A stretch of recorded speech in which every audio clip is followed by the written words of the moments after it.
you know, people sell you your raw materials on credit. Sometimes these are relevant for your long-term creditors, your bondholders, your bank. Sometimes it's relevant for your shareholders. They want to know whether or not they're making a good investment. They want to know whether or not the chances of financial stress is high. Sometimes even regulators are interested in stuff. Okay? So it may be different audiences, but you tell a story. When you tell a story, what is the first thing you're going to think about? Any story. I know this is not English class, but you can tell stories by numbers and pictures. The audience? The audience. You're thinking about audience, but the first thing you're going to ask yourself, why am I even doing this? If you write any paper, the first thing you're going to tell the audience is, why am I doing this? Typically, what you are doing, but the next question is, why should I care? And then, once you do it, you convince me that I should care, you have to tell me what that number means. If I get a debt equity ratio of 5, is that good? Bad?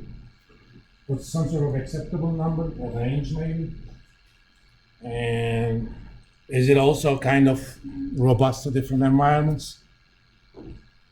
So for firms who have access to lines of credit are different from loans. A loan, you borrow the money, and as soon as you borrow the money, you start paying interest on it. And when the term comes, you actually pay it back. A line of credit is a facility. Bank tells you, I am letting you to borrow up to $1 billion at any time of your choosing. That's a line of credit. One of the ratios we're going to talk about is called current ratio. In the old days, that was a kind of a golden standard of short-term solvency. If you had a current ratio less than 1, as a short-term creditor, I didn't want to do business with you. Because it roughly means, as we're going to find out when you do it, it is the degree to which you are able to meet your obligations that are due within a year using your liquid resources. Obviously, that's relevant for short-term creditors. But if I have $1 billion line of credit from JP Morgan, the trouble with lines of credit, you don't find them anywhere in financial statements because they are off-balance sheet items. You do find them in notes to financial statements because the general rule of disclosure is anything that is material has to be disclosed. Sometimes in just the pure financial statements, sometimes in the notes. If I have a facility of $1 billion line of credit, that is obviously material. Material means it could change things. So let's go about the groups of financial ratios. Technically, there's a group called common size financial statements. I'm going to let you read about them. I will do problems about those, but I'm not going to cover them in the class. They're simple. A common size balance sheet is expressing the balance sheet in percentages of total assets. You divide every asset to total assets, that's it. It makes comparison across firms easy because one firm has cash of 10 million, the other has a cash of billion. It doesn't necessarily mean that $1 billion cash company is better because $1 billion cash company could be huge and $1 billion for that company is nothing. And if Google has $1 billion of cash, I would have said their cash is strapped. If Palantir has $1 billion, they're pretty well situated with cash. So that's why common size financial statements matter. It also allows you to make comparisons across the years for the same firm. If for nothing, the size of the firm over time is not constant. So it makes easy comparisons. Common size income statements are income statements expressed as percentages of total revenue. We choose those numbers because we pretty much know they're guaranteed to be positive. I mean, very rarely back in late 90s, you had dot-com companies that did not have a single dollar of sale. For that wouldn't have meant much. But then again, you have bigger issues when you're dealing with a company like that. People actually value those companies on number of hits to their websites. Because you got nothing else. I remember times, not Amazon, but Yahoo, for example, when they were first IPO'd, they did not have a single dollar of revenue.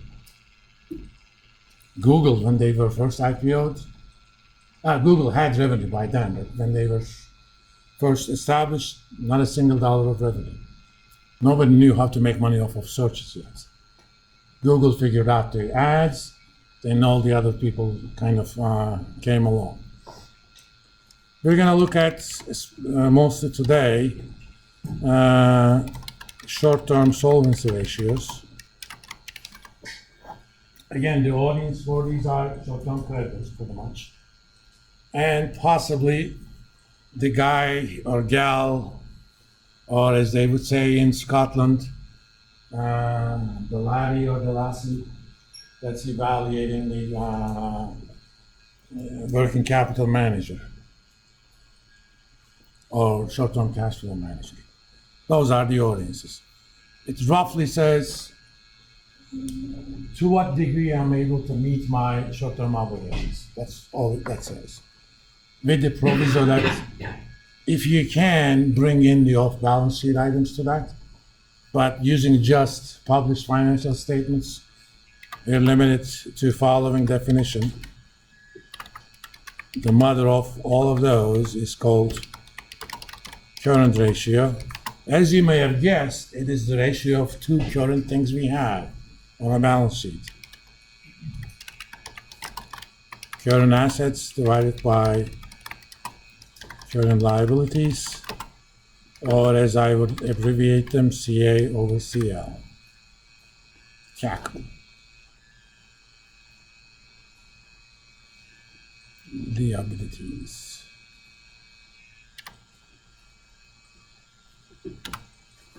Sometimes my spelling is much better in Norwegian than in Swedish, because Norwegian doesn't have that sort of issues. For example, we have the word comfortable, right? Their word for comfortable is comfortable, but it is pretty much written as it sounds, comfortable. And that's not with a C, with a K. It's a lot easier to spell. And they spell V as V. But an American may pronounce it as Y. No, it's just V. They don't even use the W. W and C, and to some extent Q, are very rare in Norwegian.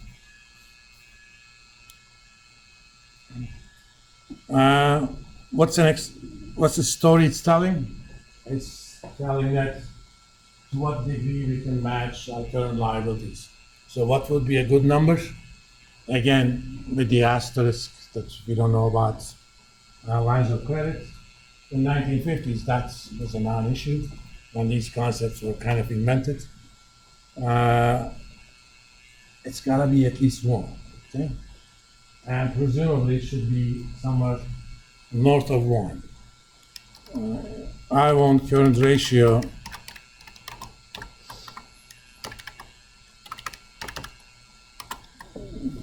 significantly greater than that. The double greater means way above. That's the mathematical notation. The mathematicians have a notation for everything. For example, do you guys know the notation for that exists?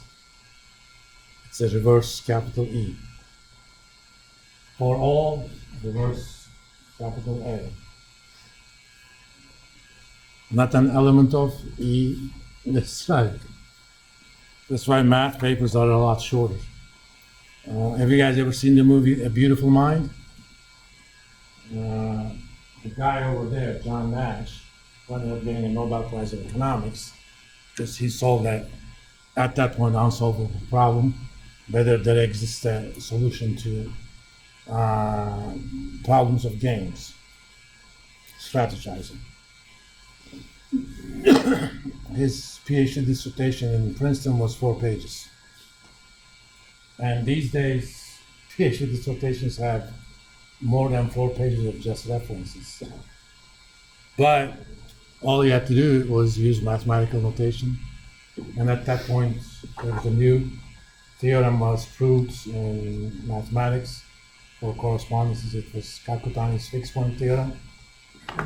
And he lays up things and he says, by Kakutani's fixed point theorem, there exists an equilibrium time.